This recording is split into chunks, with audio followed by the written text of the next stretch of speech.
विचारधारा थी उसको ही आगे बढ़ाना है। उनने 2 4 5 दैनिक जीवन में आने वाली कठिनाइयों को दूर करने के लिए अपने कुछ पाबंदियां लगाई थी।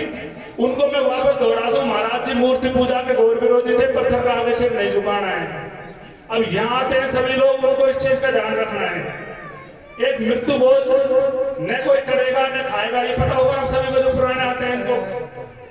गंगा जी वगैरह नहीं जाना है, वहां पंडित पुजारी आप लोगों का क्या हाल करते हैं आपको सभी को ही पता होगा, गए होंगे।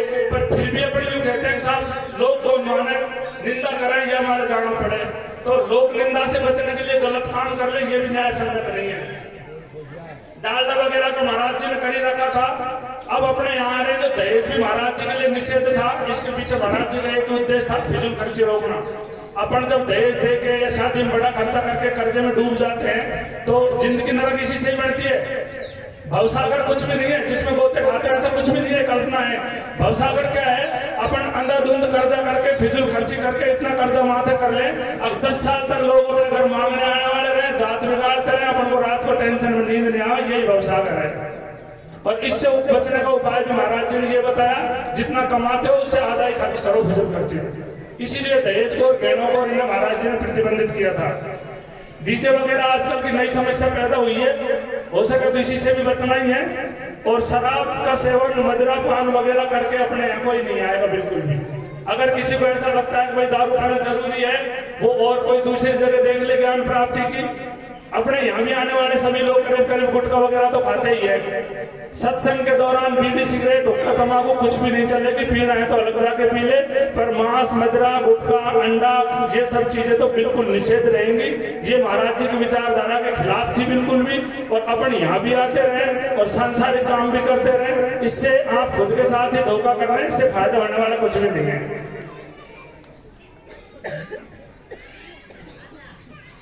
दूसरी, महाराज जी ने होम यज्ञ वगैरह इनके लिए मना किया है कि खाद्य वस्तुएं जलाने की चीज नहीं होती।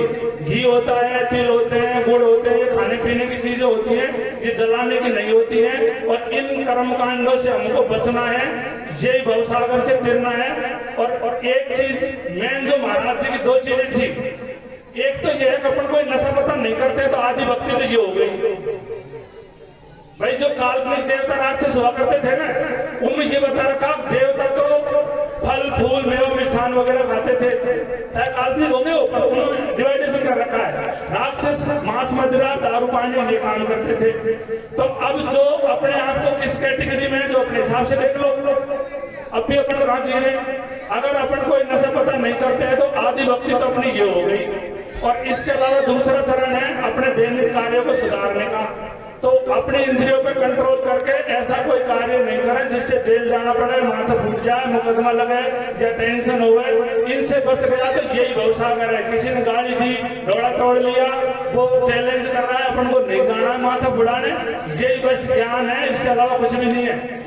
और इनसे ही आदमी दुख पा रहा है। आप सभी देखते होंगे, खुद का भी छोटी मोटी समस्या है, फिर मैं भी रिश्तेदारियों में जाता हूँ तो देखता हूँ कई रिश्तेदार तो नुकाब के साइड में तो मरेंगे ही हम बस। क्यों भाई, बस अकेला का लास्ट फैसला हो हमारे बस अब तक सहन कर लियो। अब उनको थोड़े से धैर्य बनाने की जरूरत है। दैनिक समस्या अपने जीवन में यही है, और कोई भवसागर नहीं है और कोई कठिनाई नहीं है। आदमी कहे मैं कहाँ से आया हूँ कहाँ जाऊंगा, कहीं से भी नहीं आए कहीं भी नहीं जाए, ये जीव कहीं भी नहीं निकलता है। अब पुनर्जन्म की बात आती है, कोई पुनर्जन्म नहीं होता। इस तरह की सब ये मिथ्या कल्पनाएं हैं। अगर भक्ति करने से पुनर्जन्म से छुटकारा मिलता तो अब तक 1-2 हजार लोगों को मिल गया, उनका तो कहीं स्टैंड होता।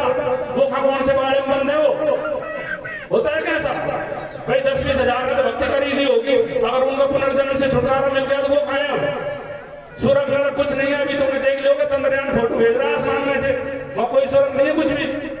पृथ्वी गोल है, पूरी हवा में, जाकर नीचे कोई कुछ भी और कल्पना करना ही बेकार की बात है। पाताल लोक भी होता है, स्वर्ग है, बैकुंठ है, ये सब कुछ भी नहीं है। घर में एकता है, सभी परिवार वाले आपस में हंस खुश के एक जगह खाना बना कर बैठ के खाते हैं, तो यही बैकुंठ है, यही आनंद है, यही स्वर्ग है। और घर में तनाव है, बाप बेटे पति पत्नी में झगड़े हैं, पड़ोसी से दुश्मनी है, कब गोली मार दे कोई पता नहीं, तनाव में जी रहे, यही नरक है।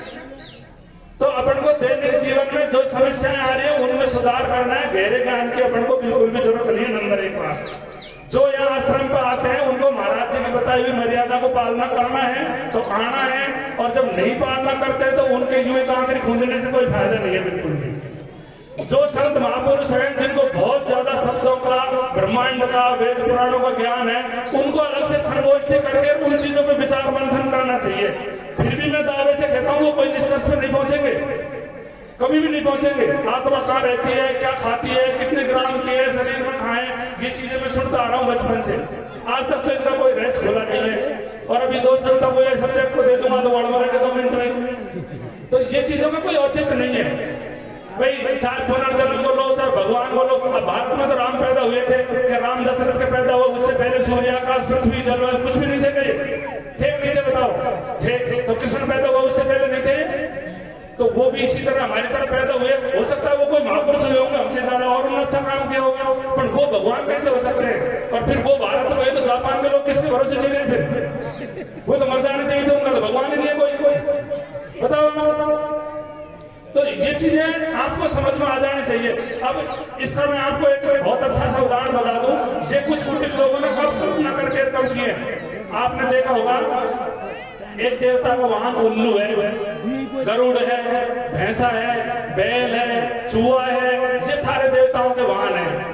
अब किसी भी देवता का वाहन आपने जिराफ, जेबरा, कंगारू, दरियाई घोड़ा नहीं देखे? क्यों नहीं देखे? भारत की खोज 1498 में वास्को डी गामा ने की थी। उससे पहले भारत का दूसरे देशों में आना जाना नहीं था। अब ये जो मैं बता रहा हूँ जिराफ, जेबरा, कंगारू, ये सब ऑस्ट्रेलिया के जानवर हैं। अब भारत के लोग जब ऑस्ट्रेलिया गए ही नहीं तो उन्होंने वो जानवर देखे ही नहीं, तो उन्होंने उनको वाहन कैसे बना सकते थे? उनको पता ही नहीं था इस तरह के जानवर होते। अब किसी के ऊपर शनि का साया है, किसी के ऊपर राहु का है, केतु का है। प्लूटो की खोज अभी वैज्ञानिकों ने अभी 1990 के लगभग की। अब किसी के ऊपर प्लूटो का साया नहीं होता ना, होता है क्या? आपने सुना होगा शनि का साया है, राहु का है, केतु का है। अब प्लूटो भी एक ग्रह है। अब उस ग्रह का खोज अभी की है, जब इन्होंने लिख दिया पहले तो उसका साया किसी के ऊपर नहीं रहता। ये कहने का मतलब ये, जब इन्होंने ये चालें चली हैं लोगों को बेवकूफ बनाने की, उस समय जब इनको जितनी नॉलेज थी वो उन्होंने लगा दी। अब उसके बाद की जो खोजें हैं वो अधूरी रह गई इनसे। अगर पहले से भारत का दूसरे देशों में आना जाना होता तो किसी देवता को वहां जिराफ भी होता, जेबरा भी होता, कंगारू भी होता, पर इनको जब इन जानवरों के बारे में जानकारी नहीं थी। तो मेरे कहने का मतलब सीधा से ये, यहाँ जो आते हैं वो सिर्फ महाराज जी की विचारधारा को याद रखें और दैनिक जीवन में कहाँ कहाँ कठिनाइयां आ रही है, कैसे शांति बरत के हम उनको हल कर सकते हैं, यही बस ज्ञान इतना सा ही बहुत है। ज्यादा गहरे ज्ञान में जाने की मेरे हिसाब से बिल्कुल जरूरत नहीं है। अगर महाराज जी से कोई दिशा निर्देश लेने हो तो यही लेने चाहिए कि साहब मेरी बहू काम नहीं करती, वो रहना नहीं चाहती, वो चली गई है, ये बेटी गलत रास्ते में चल रही है, छोरा ऐसे हो रहा है, तो इनके लिए आप दिशा निर्देश लो, आपस में चर्चा करो और उन पे कंट्रोल करो। इसके अलावा कोई ज्यादा गहरे ज्ञान की मेरे हिसाब से कोई जरूरत नहीं है। ठीक है, जय हो गुरु महाराज।